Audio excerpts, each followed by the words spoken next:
I sent space buckets. Space bucket astronauts.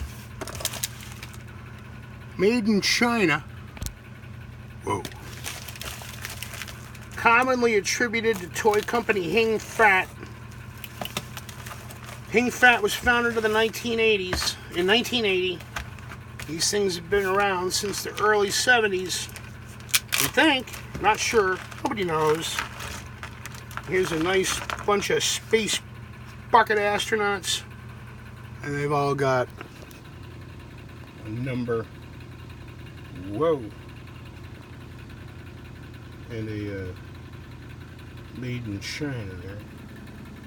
What the heck? Come on. Made in China, numbered. And these are going to be used in art projects. I'm just deciding it right now. My other guys.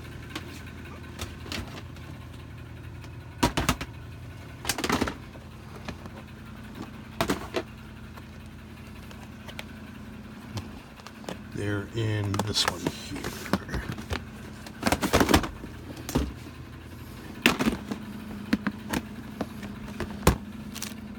Alright, so these are the ones that came with the play set, the Kugel pieces.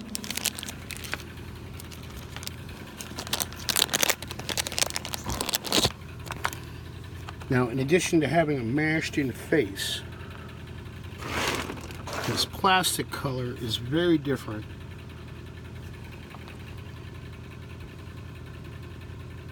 $10 made in China. 6 made in China. Different fonts for the lettering, numbering. Let's look at this guy too. There's our number 6. Okay, so there's here. Yeah, I should have thought of that. So there's pose number 6. And you can see how they're two different kinds of plastic. The new one, new to me, that I just opened up, that feels like a softer Army Man plastic, and this one here actually went so brittle that it's broken. So my call would be that this guy here is an older or original piece. This one here is a newer, I don't want to say copy, because I'm going to bank on them both.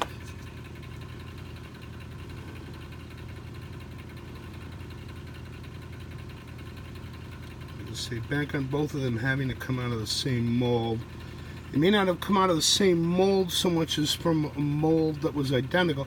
Yeah, it looks like the stamping is identical on both.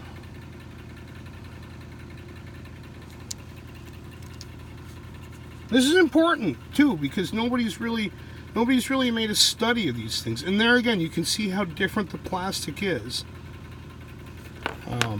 And the question is it just a different pour of plastic, or is there really a functional difference between them? Here's Stick and Wrench, new series. There's number 10, made in China. There's the ones that I got last week or whatever. 10 made in China, and just the way the light catches the base is different.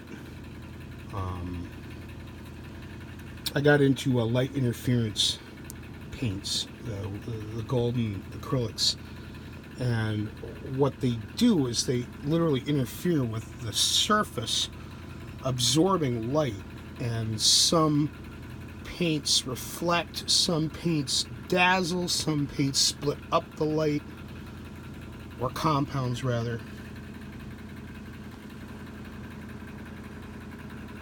And I'm going to dare say that the one on the right is a glossier plastic, which has sort of an olive hue to it. The one on the left has a flatter quality to it. It's not as reflective. So it's definitely different plastic. Or, you know, and there's no way to know. $6. 8 with shipping. They're allowed to be what they are, and like I said, I'm going to use these guys in paintings. That's some nice little spaceships in there too. There's that one. There's that one. I've already got some of these as pencil toppers. These are not. These do not have the circle on it. Then they will go onto the end of little Jimmy's pencil. Here's another one. And then the ubiquitous flag on the bit of terrain. I don't know what that's to be called. And this is a misplaced lunar rover antenna. But the price was right. All I wanted to know was, were they numbered on the bottom? And how crisp is the casting in comparison? So we've got one of the ones from last week on the left, one of the new batch, new to me on the right. And I dare say the one on the left does look a little bit crisper. You can see it around the face, especially his facial countenance. Let's look at the box, his lunch box or whatever that is. Yeah, you see, it's not quite as sharp. I don't know.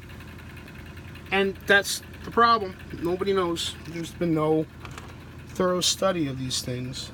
And they're so ubiquitous and so common that they've been dismissed. There's another one with a broken shaft. That might have been my guy. I'll try to figure it out. Nice spaceships and space buckets. Put it up.